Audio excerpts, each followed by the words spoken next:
महापुरुषांना अभिवादन करतो. उपस्थित सर्वांना सप्रेम जय भीम.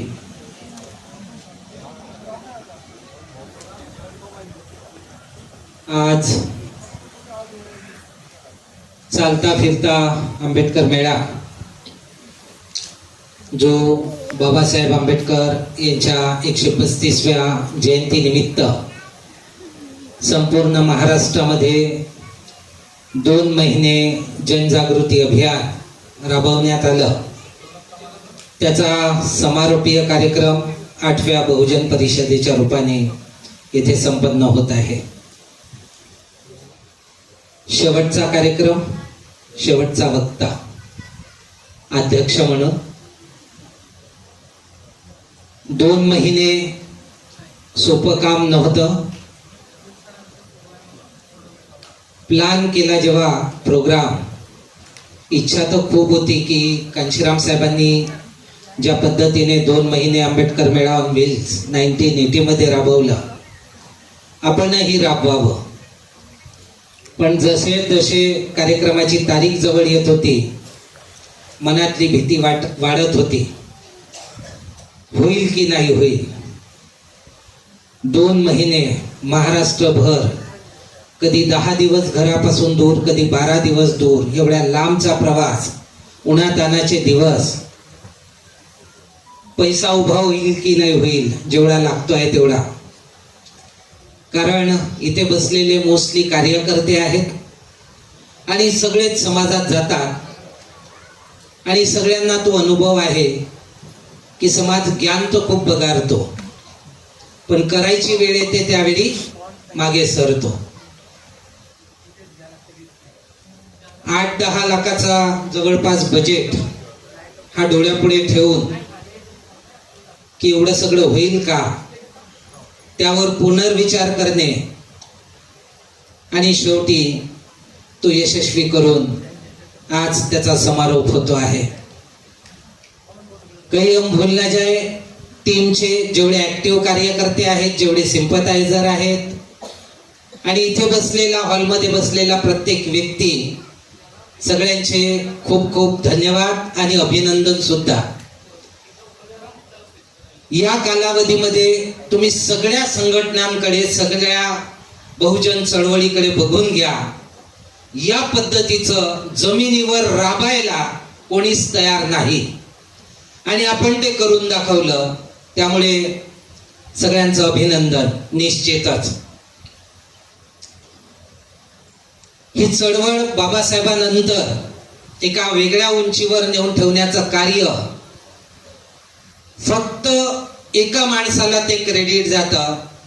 सिर्फ एक आदमी का नाम हम लोग ले सकते हैं कि बाबा साहब आंबेडकर की मूवमेंट को बाबा साहब की अपेक्षाओं के बताए हुए रास्ते के हिसाब से उनकी अपेक्षाओं पर खरा उतरकर सिर्फ एक आदमी उस दिशा में आगे बढ़ा है और इस मूवमेंट को आगे बढ़ाया है, और वो नाम है मान्यवर कांशीराम साहब. और वो रिसेंट एग्जाम्पल है. तो यदि कोई मूवमेंट चलाना चाहता है तो मूवमेंट अपने हिसाब से नहीं चलानी है. इस मूवमेंट का नाम आंबेडकरवादी आंदोलन है. आंबेडकरवादी चळवळ म्हणतो आपण मराठीत. तर ही चळवळ बाबासाहेब आंबेडकरांची आहे. यह मूवमेंट बाबा साहब आंबेडकर की मूवमेंट है. और यदि कोई इस मूवमेंट को चलाना चाहता है तो वो अपने तरीके से ना चलाए, इस मूवमेंट को बाबा साहब आंबेडकर के तरीकों से ही चलाना चाहिए. उन्होंने बताए हुए रास्ते पर ही चलना चाहिए और उसी दिशा में आगे बढ़ना चाहिए जिस दिशा में बाबा साहब आंबेडकर की अपेक्षा थी. हाल ही में हम लोग देखते हैं कि कन्वीनियंट आंबेडकरिज्म, सोयीचा आंबेडकरवाद, ही संकल्पना समाजात खूप पाहायला मिळते. बाबासाहेब आंबेडकरांनी अनेक गोष्टी सांगितल्या, त्यातल्या 2-4 गोष्टी उचलायच्या, त्या तो संदर्भ द्यायचा और मूवमेंट तो मैं भी चला रहा हूं. भाई मूवमेंट यदि इतने बड़े पैमाने पर चल रही है 10-20 हजार संगठन यदि काम कर रहे हैं तो मूवमेंट पीछे को क्यों जा रही है? ये भी सोचने वाली बात है। अब यहां तक के बात आ गई है कि लोगों को यह भी समझ में नहीं आता कि मूवमेंट आगे जा रही है या पीछे जा रही है, क्योंकि मूवमेंट को जांचने के जो पैमाने हमने सेट किए हैं वो गलत है। वो गलत होने की वजह से हम लोग इस मूवमेंट को, इसका आकलन, इसकी स्थिति, इसको सही तरीके से जांच नहीं पा रहे हैं। और यही बात लीडर्स के बारे में भी हो रही है। कोई भी कोई मूवमेंट चलाता है, फिर समाज भी कहता है, आपने भी सुना होगा, मैंने तो कई बार सुना है की लोक कहते हैं की पायलीचे 50 संघटन झाले, पायलीचे 50 नेते झाले। कांशीराम साहब ने कहा था, people get the leadership what they deserve. लोगों को अक्सर ऐसे नेता मिल जाते हैं जैसे लोग खुद होते हैं। और इस बात को स्पष्ट करते हुए कांशीराम साहब ने कहा था कि जो एक चोर होता है, पॉकेटमार होता है, तो बड़े चोर को अपना नेता मानता है, उस्ताद मानता है। अरे क्या आदमी है, इतनी सफाई से पूरा घर साफ कर दिया और पता भी नहीं चलने दिया, उस्ताद आदमी है। तो वैसे ही हम लोग भी यदि वैसे ही है, संकुचित बुद्धि के, मीन माइंडेड, तो हम भी ऐसे ही लोगों को नेता मानते हैं। तो नेता किसे मानना चाहिए? फिर से बाबा साहब की तरफ आता हूं। 24 सितंबर 1944 को बाबा साहब आंबेडकर ने इसकी व्याख्या की है। पुढारी कसे असावे, स्पष्ट धोरण आखणारे आणि त्या धोरणाचं उद्दिष्ट गाठण्यासाठी प्राणपणाने झटणारे पुढारी असावे। काय म्हणतात बाबासाहेब आंबेडकर? स्पष्ट धोरण आखणारे आणि त्या धोरणाचं उद्दिष्ट गाठण्यासाठी प्राणपणाने झटणारे पुढारी असावेत। या व्याख्येवर आपण ज्यांना नेता म्हणतो त्यांना तपासलं तर कोणी नेता कदाचित त्यावर खरा उतरणार नाही। एक कांशीराम साहेब दिसतात की लोकांनी त्यांचं झटणं, त्यांची तळमळ, इकडे हार्टचं ऑपरेशन झालं आणि तिकडे आरक्षण शताब्दीच्या कार्यक्रमाला ते आले, त्या बँडेज लागलेल्या आहेत। कार्यक्रम संपल्यावर कार्यकर्त्याला आतमध्ये बोलवतात, अरे ये जरा साफ कर देना। तो पाहतो की इथे बँडेज लागलेले आहेत, घाम आणि रक्त ते एकत्र झालेलं आहे। कार्यकर्त्याच्या डोळ्यात अश्रू येतात। कार्यकर्ता म्हणतो, साहब आपका ऑपरेशन हुआ था, ये अभी पट्टियां निकली नहीं है, खून बह रहा है, खून रिस रहा है, आपने नहीं आना चाहिए था।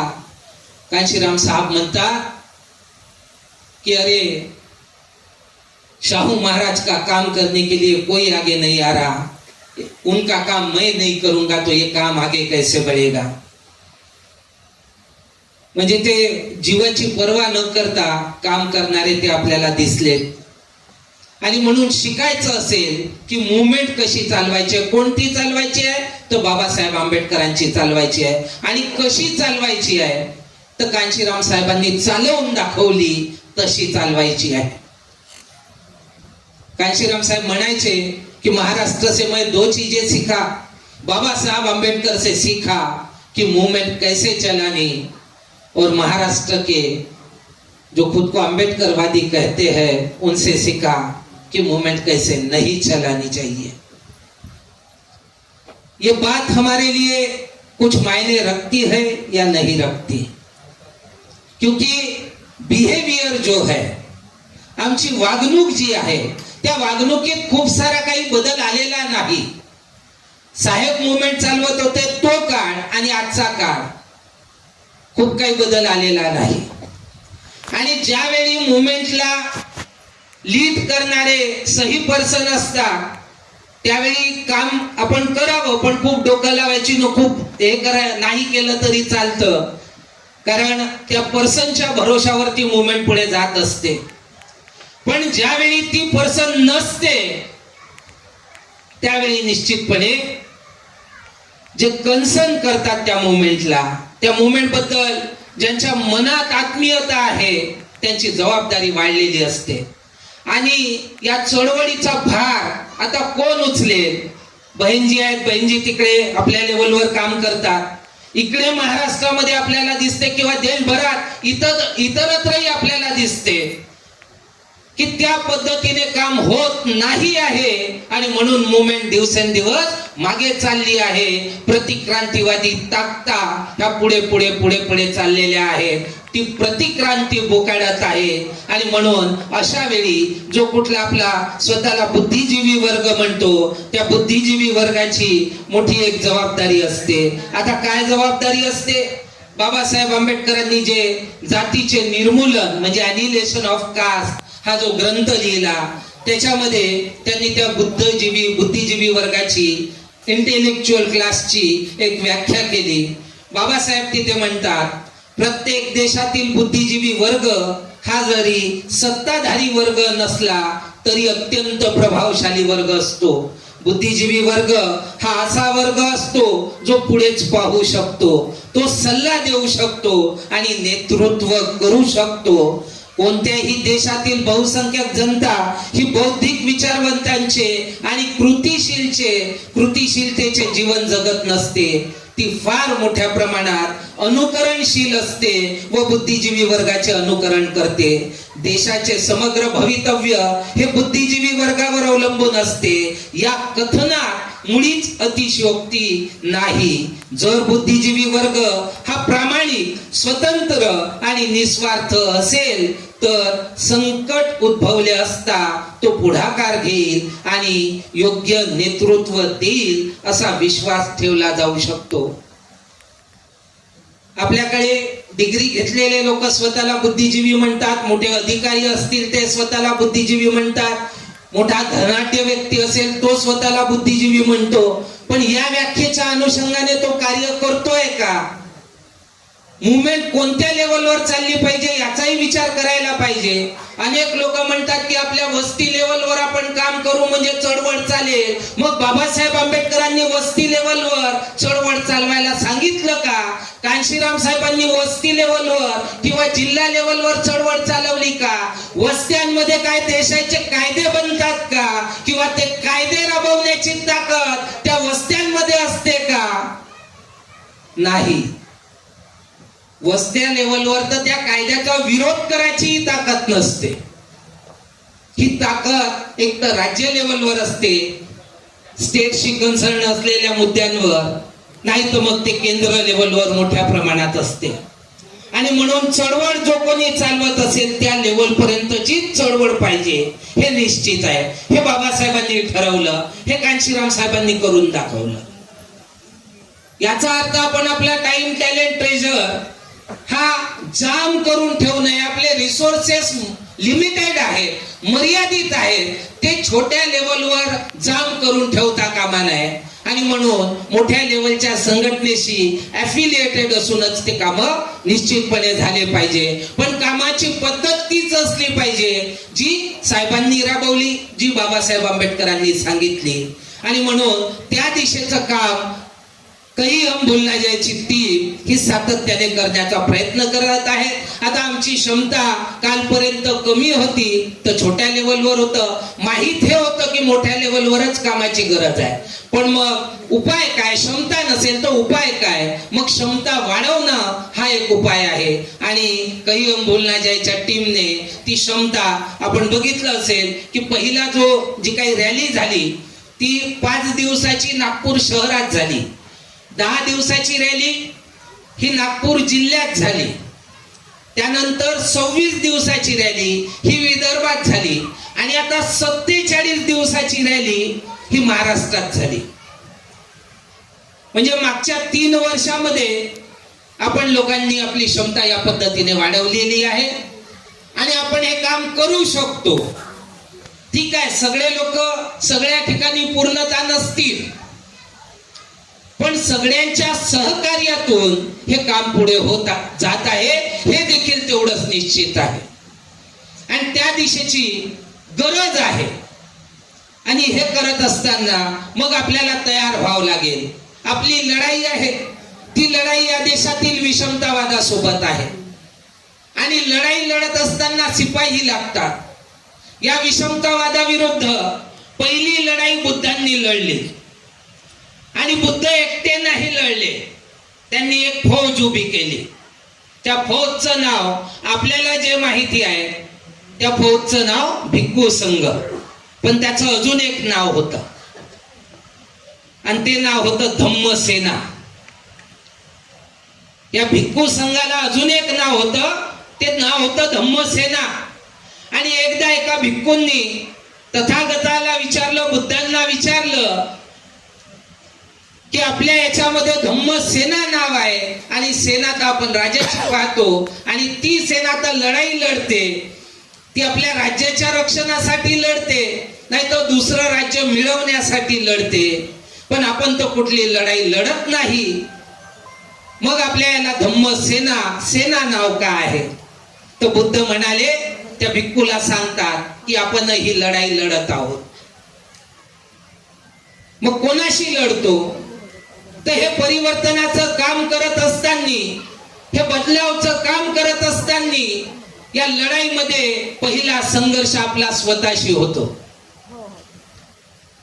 एक मन म्हणते हे काम केलं पाहिजे, दुसरं मन म्हणते अरे दुसरेही महत्वाचे काम आहे, घर आहे, लेकरं आहेत, बायको आहेत, घरचे काम आहेत. तर पहिले स्वतःशी लढावं लागते आणि त्या लढाईमध्ये पहिला विजय मिळवावा लागतो की घरच्या कामांपेक्षा, बायको लेकरांपेक्षा या परिवर्तनाच्या लढाईमध्ये माझं योगदान असलं पाहिजे. तिथे विजय मिळवावा लागतो. अनेक लोक या लढाईमध्ये हारतात, पहिल्याच लढाईमध्ये हारतात.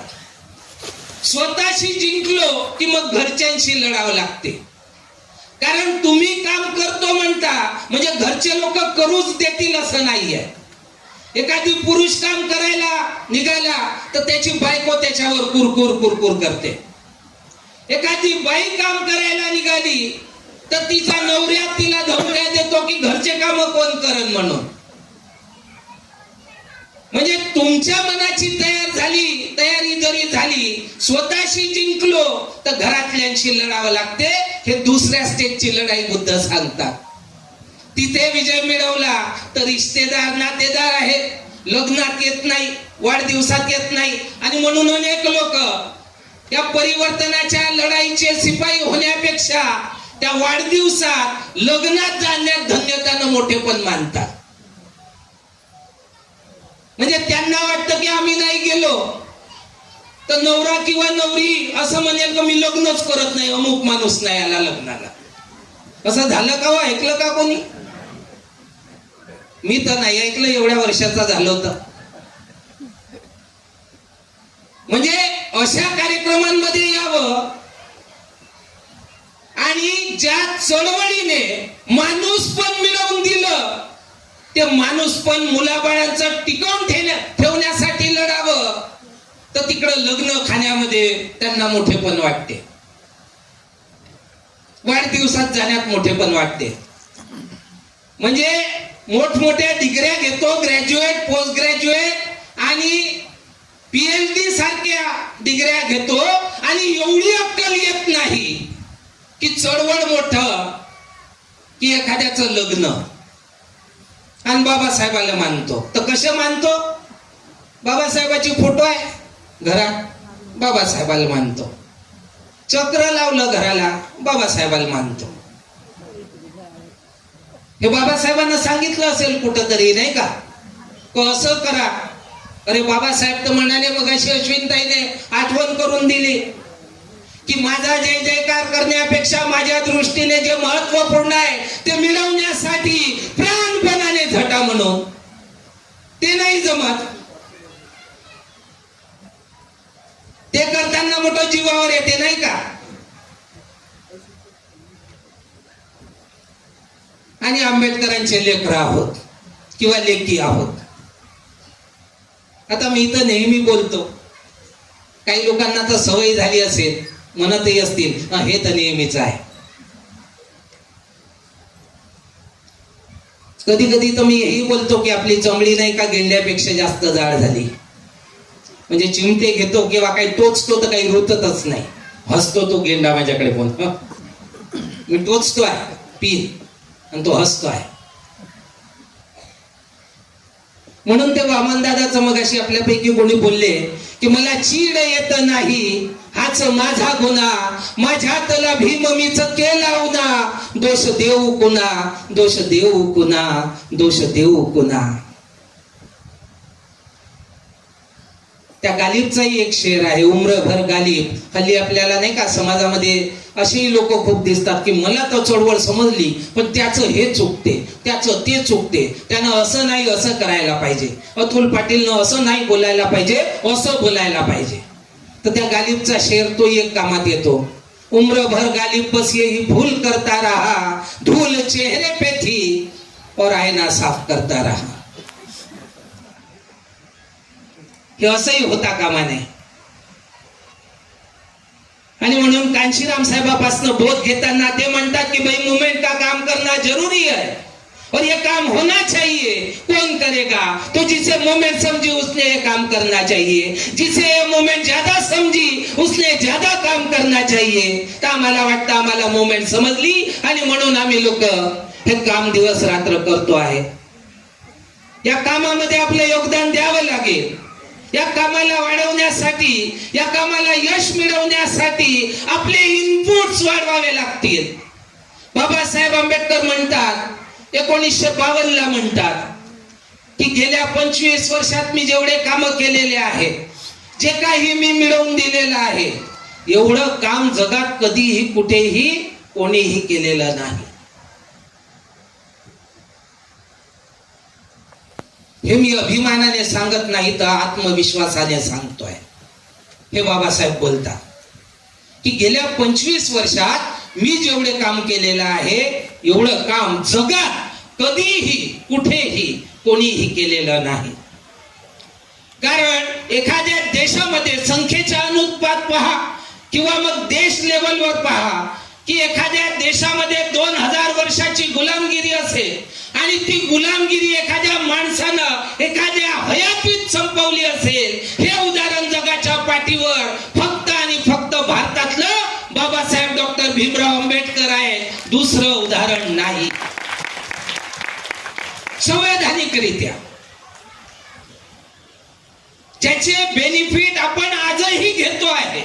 बाबासाहेब गेल्याच्या 69-70 वर्षानंतर सुद्धा आपल्याला वाटते की आम्ही आपल्या कर्तृत्वानं मोठे झालो नाही. या देशात आम्ही अशा जातींमध्ये जन्माला आलो जिथे कर्तृत्वाला मोल नाही. जातीचं लेबल जिथे लागलं तिथे कर्तृत्व संपून जाते. काही उदाहरणं यापूर्वीच्या वक्त्यांनी दिलेले आहेत, ते संदर्भ आहे. भौरी देवीचा उल्लेख मगाशी ऍडव्होकेट सुरेंद्र कुमार यांनी केला, ते उदाहरण आहे. म्हणजे गुन्हेगाराला असं म्हणून सोडणं कि भाई ये तो दलित महिला है और जिन पर आरोप लगाया गया है वो ठाकुर है और ठाकुर दलितों को नहीं छूते और इसलिए ये क्राइम नहीं हुआ. किती भयानक आहे, किती भयानक आहे. आणि आपल्या डोक्यामध्ये ते वेगळंच आहे. नहीं नहीं, अब मूवमेंट की जरूरत नहीं, अब हमें इसकी जरूरत नहीं, अब सबको सब पता है. ऐसा नहीं है. और मूवमेंट चलाने वाले लोग कम हैं. एक बार इसी हॉल में एक परिषद हुई थी 2030, 10 या 9 सितंबर 2023 को महिला परिषद थी. 900,000 के ऊपर लोग थे. बैठने को जगह नहीं थी. उधर भी लगाए और वहां स्क्रीन लगाए, उधर भी चल रहा है, इधर भी चल रहा है, बीच में भी बैठ गए लोग. और आज लोग कम हैं. मूवमेंट का बोझ उठाना है, लोग यदि ज्यादा है तो प्रत्येक व्यक्ति के कंधे पर कम बोझ आएगा. तो पिछली परिषद में यदि यही बात कहता मैं कि अंबेडकरवादी मूवमेंट का बोझ हमें अपने कंधों पर उठाना है, उठकर खड़े हो जाओ सिपाहियों और इस मूवमेंट का बोझ उठाओ, ये लड़ाई लड़ो, तो उस समय हमारे कंधे पर कम बोझ आता. लेकिन क्योंकि आज कम संख्या है और बोझ तो उतना ही है, या यूं कहे कि बोझ बढ़ गया है, तो कम लोगों को यदि ज्यादा बोझ उठाना है तो ज्यादा बोझ हर किसी को ढोना पड़ेगा.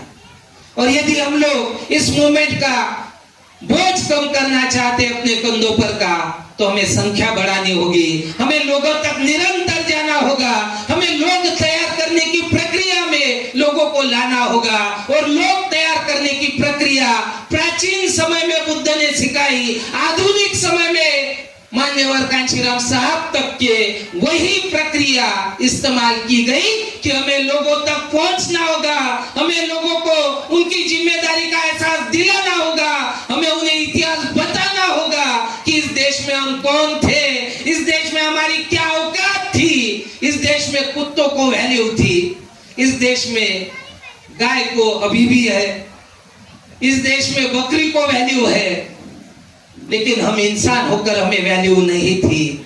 आज जो कीमत हमें मिल रही है ये इस मूवमेंट की वजह से मिल रही है।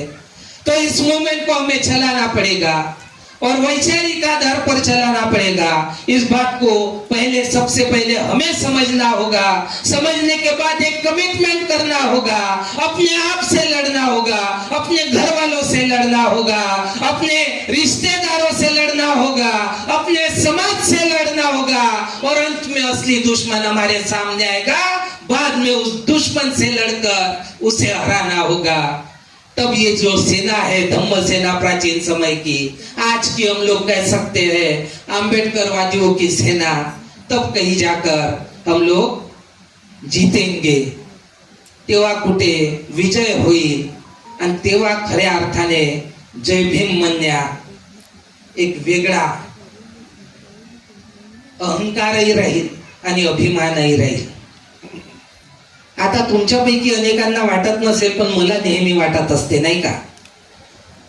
काम नाही करायचं, नुसतं जय भीम म्हणायचं आणि डीजे वाजवायचा, जय जय जय जय जय भीम, जय भीम जय भीम, जय जय जय जय जय भीम, जय भीम जय भीम, मस्त नाचायचं। काय करून ठेवलं आंबेडकरवादी चळवळीचं? काय हो, आरसा वगैरे पाहतो तर लाजा वाटतात का? मला वाटत असते नेहमी, आणि बाबासाहेबांच्या फोटोकडे कधी कधी पाहत बसतो तेव्हा तर जास्त वाटते। तो अंतिम संदेश डोळ्यापुढे येतो की बाबासाहेब आंबेडकर रडत आहेत। बाबासाहेब आंबेडकरांना अपेक्षा होती की ही मूवमेंट चालवतील ते लोक, विशेष करून ज्यांना बेनिफिट मिळालं, ज्यांना शिक्षण मिळालं, नोकऱ्या मिळाल्या, ते पुढे येतील, चळवळ चालवतील। पण बायको लेकर पोचण्यापासून फुरसत मिळत नाही आहे। पोराची ट्युशन आहे, पुरीची ट्युशन आहे, परीक्षा आहे, अमुक आहे, ढमुक आहे, वेळ नाही आहे चळवळीसाठी।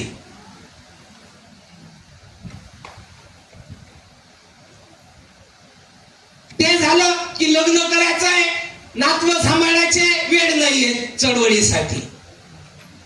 म्हणजे हयातभर हेच करत राहायचं आणि दुसऱ्यांना दोष द्यायचा की आंबेडकरवादी चळवळ मरत चाललेली आहे, आंबेडकरवादी चळवळ मागे चाललेली आहे। असं केल्याने नाही होणार बंधू आणि भगिनींनो। चळवळीला मनात घ्यावं लागेल, चळवळीला डोक्यात घ्यावं लागेल, निस्वार्थ भावनेने, बिना काही फळ्याच्या अपेक्षेने ही चळवळ चालवावी लागेल। बाबासाहेब आंबेडकरांनी 1917ला 23 सप्टेंबर 1917ला तो प्रसंग रत्नपारखी सरांनी सांगितला की ज्यावेळी त्या पारसी सरायमध्ये मारायला लोक आले बाबासाहेब आंबेडकरांना, बडोदा सोडून मुंबईला परत जाण्याची वेळ आली, बाबासाहेब आंबेडकर झाडाखाली बसले, रडले अक्षरशः ढसाढसा की या देशामध्ये असं का आहे, जातीच्या आधारावर माणसं एवढे जातीग्रस्त का आहेत आणि असे का वागतात। आणि ती ते शपथ खातात की या देशातली ही जातीय बेडी, या देशातील ही उचनिस्ता जर मी तोडू शकलो नाही, संपवू शकलो नाही, तर बंदुकीची गोळी घालून स्वतःला ठार मारून टाकील, ही शपथ बाबासाहेब आंबेडकर खातात। आणि फक्त शपथ खाऊन मग आज शपथ खाल्ली उद्या विसरून गेलं असं नाही करत, हे लक्षात घ्या। हे सगळ्यात जास्त महत्वाचं आहे। नाहीतर इथेही अनेकांना असं वाटते, कार्यक्रमात वाटते, मिटिंगात वाटते की काम केलं पाहिजे, घरी गेलं की विसरलं, मग एवढे विसरून जातो का पुढच्या कार्यक्रमाची आठवण राहत नाही किंवा मिटिंगची आठवण राहत नाही। हे असं जगून नाही चालणार, हे दोघलेपणाचं जगणं झालं नाही का। तो 4 तोंडाचा आमच्यामध्ये 2 तोंडाचे आहेत का काय असं वाटते। मग चार तोंडाच्यानं हे सगळं निर्माण केलं म्हणतात ना. त्या फुल्यानं त्याची समीक्षा केली होती.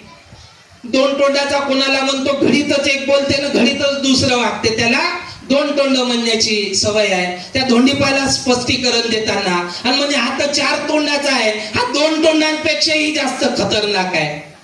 हे महात्मा फुलेने गुलामगिरी या ग्रंथात केलेली समीक्षा, हे माझं काही नाही.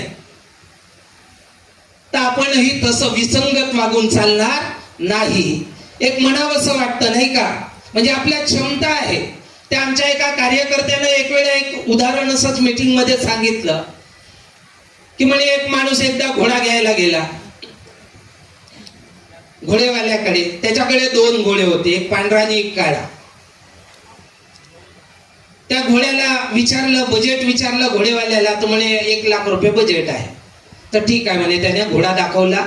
हा आहे म्हणे, हा तुझ्या बजेटमध्ये येईल. अजून आहे का, तर अजून 1-2 घोडे इकडचे तिकडचे दाखवले, पण तो पांढरा घोडा नाही दाखवला.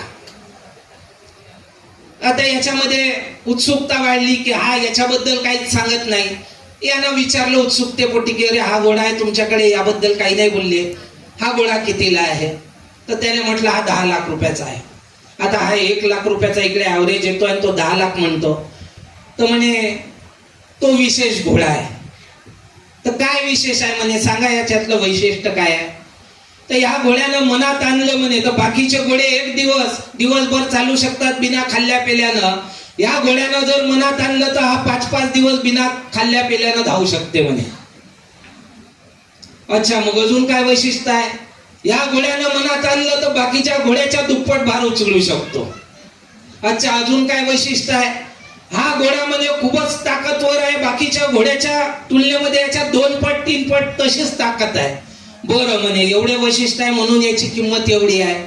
तर यानं मनात आणलं तर सांगितलं. तर म्हणे याच्यात एवढे गुण आहेत, याच्यात काही दोषही असतील. तर दोष काय म्हणे, दोष आहे का काही? तो म्हणे आहे ना, एकच दोष आहे, लहानसा आहे म्हणे. तर काय दोष आहे म्हणे? त्या घोड्यानं मनात आणलं तर हे सगळं करते म्हणे, पण तो घोडा मनातच आणत नाही म्हणे. हा दोष आहे त्याच्यात. आपली क्षमता खूप आहे. या देशामध्ये दुसऱ्या नंबरची क्षमता जर असेल तर आपली आहे. ज्याच्या सोबत लढायचं आहे मनात आणलं तर त्याला उद्या या रणभूमीमध्ये, या वैचारिक रणभूमीमध्ये चित करू शकतो एवढी क्षमता आहे. पण मनात नाही आणत ना. म्हणून एक शेर म्हणायचा आहे की हमने चाहा नहीं वरना हालात बदल सकते हैं. हमने चाहा नहीं वरना हालात बदल सकते हैं. हमारे आंसू इन दुश्मनों के, विषमतावादियों के आंख से निकल सकते हैं. हम तो ठहरे हैं झील के पानी की तरह, दरिया बन जाए तो बहुत दूर निकल सकते हैं, बहुत दूर निकल सकते हैं, बहुत दूर निकल सकते हैं. क्षमता आहे, पण तेच आहे मनात आणलं तर. मनातच आणत नाही. आणि एखाद्याच्या मनात आलं तर त्या व्यक्तीची बायको किंवा महिला असेल मॅरिड, तर तिचा नवरा ते मनातलं घालवून टाकते, कामच करू देत नाही. आपलं नाही बोलत आहोत. तुम्ही लोक एवढं सकाळपासून एवढ्या उन्हातानात आलात, हे बाकीच्यांना सांगा जे नाही का बहाणे बनवून नाही आले, हे त्यांच्यासाठी आहे. आणि तुम्ही मॅसेंजर आहात. नीलाताई 2 ट्रॅव्हल्स घेऊन आल्या. नीलाताई आहेत आपल्या अमरावतीच्या, चांगल्या खूप जुन्या कार्यकर्त्या. त्यांना म्हटलं होतं एक ट्रॅव्हल जमेल तर घेऊन या. त्या 2 जणी आल्या आणि म्हणाल्या सर 2 ट्रॅव्हल्स घेऊन आलो, एक ट्रॅव्हल्स आणि दुसरे ट्रॅव्हल्स. मला माहित आहे तुमची क्षमता आहे तेवढी. एका बसच्या 50 लोकांबरोबर आहे, निश्चितच आहे, म्हणजे तो जोकचा पार्ट नाही. आणि इथे बसलेल्यांपैकी अनेकांची ती क्षमता आहे. तिला असं वाया घालवू नका घरी बसून, नाही का. उन्हाळा आहे म्हणून घरी, पावसाळा आहे म्हणून घरी, हिवाळा आहे तर थंडी खूप लागते म्हणून घरी, है ना. एकदा कांशीराम साहेबांनी बामसेपच्या कार्यकर्त्यांना काही काम सांगितलं आणि नंतर समीक्षा घेतली, हा भाई आपको वो काम दिया था तो वो किया क्या? तो ते म्हणाले नहीं साहब नहीं किया. क्यों नहीं किया? तो साहब हमारे तरफ में ये विदर्भ है, इधर में धूप बहुत तेज होती है, तो इसलिए धूप बहुत होने की वजह से, टेम्परेचर बहुत बढ़ने की वजह से वो काम नहीं किया. कांशीराम साहेब त्यांना म्हणतात, आप लोगों को शर्म नहीं आती? आप सत्ता की बात करते हो, इसी देश में पैदा हुए हो, गर्मी में पले बड़े हो और गर्मी से डरते हो, गर्मी का बहाना बताते हो. अंग्रेजों को इस देश में सत्ता करनी थी, 150 साल 200 साल वो लोग इस गर्म प्रदेश में आकर सत्ता चलाते रहे.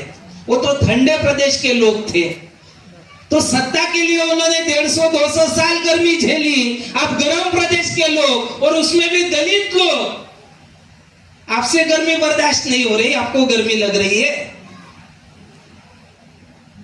किस चीज की गर्मी लग रही है भाई? मी आपल्या कार्यकर्त्यांना कधी कधी म्हणतो गरमी आहे म्हणतात तर, हालाकी कधी कधी मीही म्हणतो गरमी आहे. तुम्ही मला म्हणा कशाची गरमी आहे? पैशाची आहे, विद्वत्तेची आहे, अहंकार नाही का, कशाची आहे गरमी? उन्हाची आहे. खरोखर उन्हाची असू शकते बरं, असं नाही की नाही. कारण आता 16, 17, 18 नागपूरमध्ये येलो अलर्ट होता. कार्यक्रम रद्द होईल की काय अशी स्थिती पेपरमध्ये आला. सार्वजनिक कार्यक्रमांना बंदी घातल्या आली गेली. कलेक्टर सरांकडे वगैरे गेलो, भेट घेतली आणि हा कार्यक्रम होतो आहे. तर अशा सगळ्या गोष्टी आहेत. चळवळ चालवताना शिपायांची गरज आहे. ते शिपाई आपण बनावं. ते करत असताना बाबासाहेब आंबेडकर डोळ्यापुढे ठेवावे. बाबासाहेब आंबेडकरांची शपथ डोळ्यापुढे ठेवावी की यदि ये काम ना कर सका तो बंदूक की गोली खाकर खुद को खतम कर दूंगा. रमाईच्या पत्रातही त्यांनी तेच लिहिलं की असं जगून उपयोग नाही, असं जगण्यापेक्षा मी मरण पसंत करेल. त्या बाबासाहेब आंबेडकरांचा केवळ जय जयकार करत न बसता चळवळीचं शिपाई बनावं लागेल. ही चळवळ उठून उभी करावी लागेल. ही चळवळ आपल्या पद्धतीने नाही, बाबासाहेब आंबेडकरांना अपेक्षित असलेल्या पद्धतीने चालवावं लागेल. या चळवळीचे ध्येय जे बाबासाहेब आंबेडकरांनी निश्चित केलेलं आहे, पहिलं ध्येय या देशाचं शासक बनणे. 24 सप्टेंबर 1944 ला मद्रासच्या भाषणात बाबासाहेब आंबेडकर म्हणाले, आपलं उद्दिष्ट काय आहे नीटपणे समजून घ्या. शासनकर्ती जमात बनणे हेच आपलं उद्दिष्ट व आकांक्षा आहे. ते तुमच्या मनात असू द्या, तुमच्या घराच्या भिंतीवर ते कोरून ठेवा, म्हणजे दररोज तुम्हाला आठवण राहील ज्या आकांक्षा आपण उराशी बाळगून आहोत, ज्याच्यासाठी आम्ही लढत आहोत, ते काही लहान सहान संकुचित ध्येय नाही. थोड्याशा नोकऱ्यांसाठी किंवा सवलतीसाठी आमचा लढा नाही. आमच्या अंतःकरणातील आकांक्षा फारच मोठ्या आहेत. शासनकर्ती जमात बनणे हीच ती आकांक्षा होय. तिला कृतीत उतरविण्यासाठी केवढे भगीरथ प्रयत्न करावे लागतील ते मग तुमच्या ध्यानात येईल. केवळ शब्दांचा किंवा निवेदनांचा काही उपयोग होणार नाही. भगीरथ प्रयत्न म्हणाले बाबासाहेब. आणि हिंदू मायथॉलॉजी मध्ये भगीरथ याच्याशी संबंधित एक स्टोरी आहे. जगात आजपर्यंत प्रयत्नांचा उच्चांक गाठलेली ती भगीरथाची स्टोरी आहे. ते त्या हिमालयातून गंगा जमिनीवर आणण्यासाठी जे काही त्याने तब्बीब केले, बाबासाहेब आंबेडकरांनी जाणीवपूर्वक भगीरथ प्रयत्न हा शब्द वापरलेला आहे. इथं आपण एवढूसे प्रयत्न करायचे नाही का, 200 रुपयाचे 500 रुपयाचे आणि लाख रुपयाचं आउटपुट एक्सपेक्ट करायचं, ते हे होणार नाही. 1 लाख रुपयाचं आउटपुट पाहिजे असेल तर 1 लाख रुपयाचं इनपुट घालावं लागेल, तेव्हा 1 लाख रुपयाचं आउटपुट आम्हाला एक्सपेक्ट करता येईल. बाबासाहेब आंबेडकरांच्या चळवळीचा, विचारांचा महाराष्ट्रभर जनजागरण यावेळी करण्यात आलेलं आहे. हे कुठे जाऊन थांबेल माहित नाही. नागपूर शहरातून किंवा शहराच्या एका भागातून काही बोलण्याचे सुरू झालं. भामटीतून आणि शिवणगाव या परिसरातून सुरुवातीच्या अनेक वर्ष या मिटिंगा चालल्या. आज महाराष्ट्र लेवल पर्यंत पोहोचलाय की बहुना त्याही पलीकडे दिल्लीला आपली एक परिषद झालेली आहे. छत्तीसगडला कॅडर कॅम्प होत आहे. तर इथपर्यंत येऊन पोहोचलाय. कुठे जाऊन थांबत माहित नाही, पण त्या पद्धतीने काम होत आहे. नावासाठी काम नाही होत आहे, स्वार्थासाठी काम नाही होत आहे. चळवळ जगवण्यासाठी धडपडण्याचं काम होत आहे.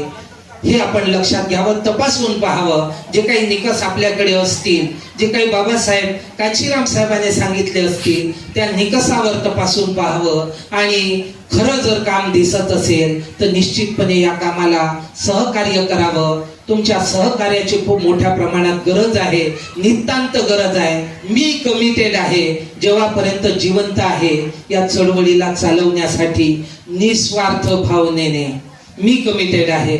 एक तर डोकं ठीक आहे तेव्हापर्यंत, नाही तर मग जिवंत आहे तेव्हापर्यंत, असे कमिटमेंट घेऊन आपल्यातले अनेक लोक तसे कमिटेड आहे आणि पुढच्या पिढीवरही आपण तसे काम करत आहोत. आता त्यातले किती खरे ना किती खोटे माहीत नाही, कारण वाटत नाही की यातून कोणी होईल म्हणून. कालपर्यंत आम्ही बोलत होतो अभिमानाने की हे लोक करतील, यातून कोणीतरी करेल, पण त्यांचं वागणं पाहून असं काही खूप काही वाटत नाही. पण होऊ शकते आज नाही वाटत, कालपर्यंत वाटत होतं, आज नाही वाटत. पण उद्या पुन्हा ते आपल्या कार्यपद्धतीला सुधरवतील आणि अपेक्षेप्रमाणे चळवळीला अपेक्षित असलेलं कार्य करतील. केवळ करिअर ओरिएंटेड होऊन बसणार नाहीत आणि आंबेडकर ओरिएंटेड होतील, कांशीराम साहेब ओरिएंटेड होतील. ज्या पद्धतीने ते जगले ते हेही जगतील, आपणही जगू. त्या दिशेने आपण सगळे मिळून प्रयत्न करू, प्रामाणिक प्रयत्न करू. भाषणं अनेक होतात, अनेक परिषदा होतात, अनेक कार्यक्रम होतात, पण असली आणि नकली. बाबासाहेब आंबेडकर त्या महाडच्या प्रसंगी बोलले होते, काही लोक नाम के वास्ते आणि काही लोक काम के वास्ते असतात. नाम के वास्ते लोक आपल्याला ओळखता आली पाहिजे आणि काम के वास्तेवाल्या लोकांना आपण साथ दिली पाहिजे. हे बाबासाहेब तेव्हा बोलले होते, ते आजही तेवढंच प्रासंगिक आहे. या दिशेने आपण सगळे मिळून वाटचाल करू. आज आपण आपल्या कामाला, आपल्या कार्यक्रमाला एका वेगळ्या उंचीवर नेऊन ठेवलेला आहे. महाराष्ट्र भ्रमण 2 महिन्यात 47 दिवस 9229 किलोमीटर. लहान प्रवास नाही आहे, भयंकर आहे, भयंकर त्रास झाला, सगळ्यांनाच झाला. आणि अनेक लोक जे घरीही होते त्यांनाही माहित होतं की हा त्रास करवून घेत आहेत. आता हा त्रास कमी करायचा असेल तर तुमचं योगदान त्यामध्ये वाढवा. म्हणजे मग ज्या लोकांवर जास्त भार आहे तो थोडासा कमी होईल, त्यांचा त्रास थोडासा कमी होईल. थोडस स्वार्थी बनू नका, आपल्या घरापुरतं आहे ना, 4 भिंतीच्या आतमध्ये पाहू नका. बाबासाहेबाला भाषणापर्यंत मर्यादित ठेवू नका. बाबासाहेब आंबेडकरांना जीवनात उतरवायचा प्रयत्न करा. हे कार्यकर्त्यांना, जे नियमित कार्यकर्ते आहेत, हे त्यांना आवाहन करतो, समाजाला आवाहन करतो की आपण मोठ्या प्रमाणात कहियम भूलना जाय. हे जे काही सामाजिक प्रबोधनाची चळवळ आहे, जे बाबासाहेब म्हणाले होते जागृतीचा विस्तव विजू देऊ नका, जे बाबासाहेब आंबेडकरांनी जोसेफ मॅजिनी यांची थेअरी घडून म्हणाले होते की महापुरुष हा शरीरानेही मरतो, विचारांनीही मरतो. जर विचार जोपासणारे लोक जिवंत नसले तर हा विचार जोपासणारा वर्ग काही हम भूल न जाए या अभियानाच्या माध्यमातून काम करत आहे. म्हणजे बाबासाहेब आंबेडकर विचारात जिवंत ठेवण्याचं काम करत आहे. पुतळ्यात नाही, डीजेत नाही, नाचण्यात नाही आणि भक्तीत नाही. बाबासाहेब आंबेडकर विचारात जिवंत ठेवण्याचं काम या माध्यमातून होत आहे. या कामाला सहकार्य करा. इथे लागणारं टाइम, टॅलेंट, ट्रेजर हे द्या आणि या चळवळीचा हिस्सा बनून या कामाला गतिमान करा. एवढं आवाहन आजच्या या प्रसंगी करतो आणि इथेच थांबतो. धन्यवाद. जय भीम, जय भारत.